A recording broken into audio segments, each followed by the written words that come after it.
Hello friends, अलकाच्या किचनमध्ये तुमचं मनापासून स्वागत आहे. तर आज आम्ही बनवलेली आहे सोड्याचा बिलकुल न वापर करता मऊसूद अशी इडली. तुम्हालाही अशीच बिना सोड्याची इडली बनवायची असेल तर हा व्हिडिओ शेवटपर्यंत बघा. आणि आपल्या चॅनलवर नवीन असाल तर चॅनलला सबस्क्राईब करा आणि व्हिडिओला लाईक करा. चला तर आपण रेसिपीला सुरुवात करूया.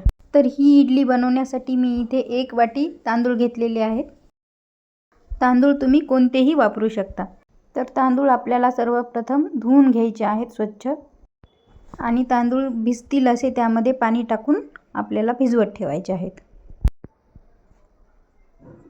आणि त्याचप्रमाणे आपल्याला डाळही 1 वाटी तांदूळ असतील तर अर्धी वाटी आपल्याला डाळ घ्यायची आहे, उडदाची डाळ.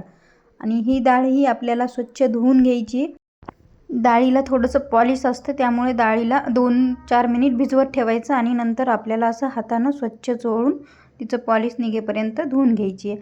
आणि नंतर ती डाळही आपल्याला पाणी टाकून ती भिजेल इतपत पाणी टाकून भिजवत ठेवायची आहे. आणि हे डाळ आणि तांदूळ आपल्याला 6 तास असेच भिजवत ठेवायचे आहेत. 6 तासानंतर बघूया आपण आपले तांदूळ आणि डाळ भिजलेली आहे का. तर हे बघा, माझ्याकडे असे तांदूळ भिजले ना की त्यामध्ये काही काही असे पोह्यासारखे वरती येतात. मस्त छान भिजलेले आहेत तांदूळ आपले इथं.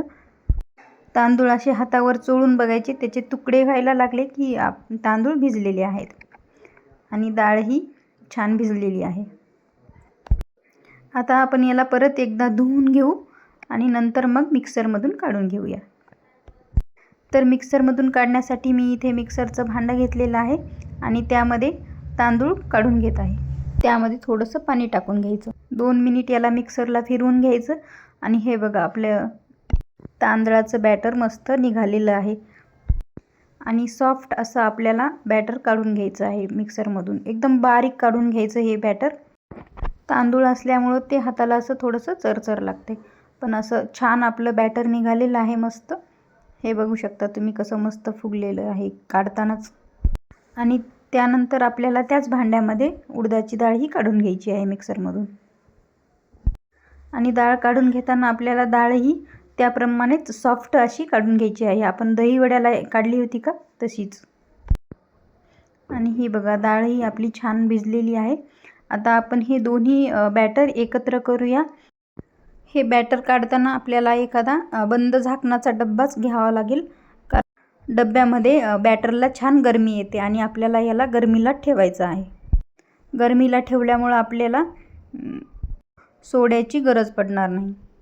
आणि हे बघा, व्यवस्थित आपल्याला बॅटर एकदा मिक्स करून घ्यायचं आहे. आणि डब्बा आपल्याला रात्रभर तसाच ठेवायचा आहे.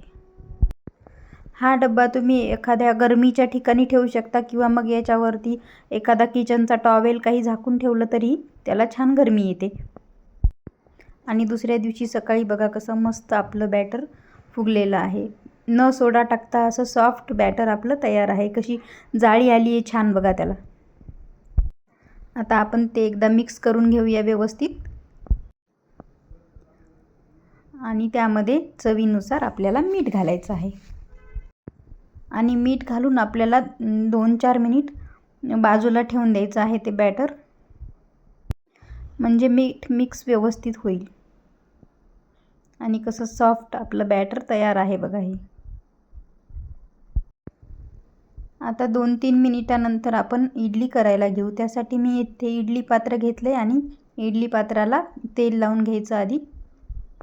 आणि त्यामध्ये हे बॅटर थोडं थोडं करून इडली लावून घ्यायची.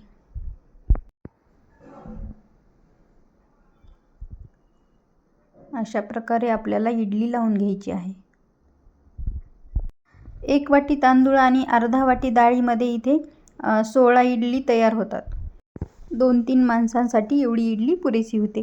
आता आपण इडली पात्रामध्ये पाणी टाकून घेऊया आणि त्यामध्ये इडलीचं स्टँड ठेवून देऊ. आता इडली पात्राचं झाकण लावायचं आणि आपल्याला 15 मिनिटासाठी याची वाफ काढून घ्यायची आहे. आणि गॅसवर ठेवल्यानंतर गॅस आपल्याला मीडियम ठेवायचा आहे. आणि 15 मिनिटानंतर आपण बघू शकता कशी आपली इडली छान झालेली आहे. मध्ये मध्ये आपण चाकून चेक करू शकतो. आणि मस्त आपली इडली फुगलेली आहे छान. न सोडा वापरताही आपली अशी छान इडली फुगलेली आहे मस्त. आता त्याला चाकून एकदा साईडनं ढिल्लं करून घेऊया आणि नंतर आपली इडली काढून घेऊया. अशीच कापसासारखी मऊ जाळीदार इडली करून बघा आणि इडलीचा व्हिडिओ कसा वाटला कमेंटमध्ये सांगायला विसरू नका. रव्याची मसाला इडली बघायची असेल तर डिस्क्रिप्शन बॉक्समध्ये त्याची लिंक दिलेली आहे, ती पण बघा. व्हिडिओ शेवटपर्यंत बघितल्याबद्दल धन्यवाद आणि भेटूया आपण अशाच पुढच्या नवीन रेसिपीसोबत. तोपर्यंत खात राहा, मस्त राहा आणि आनंदी राहा. बाय.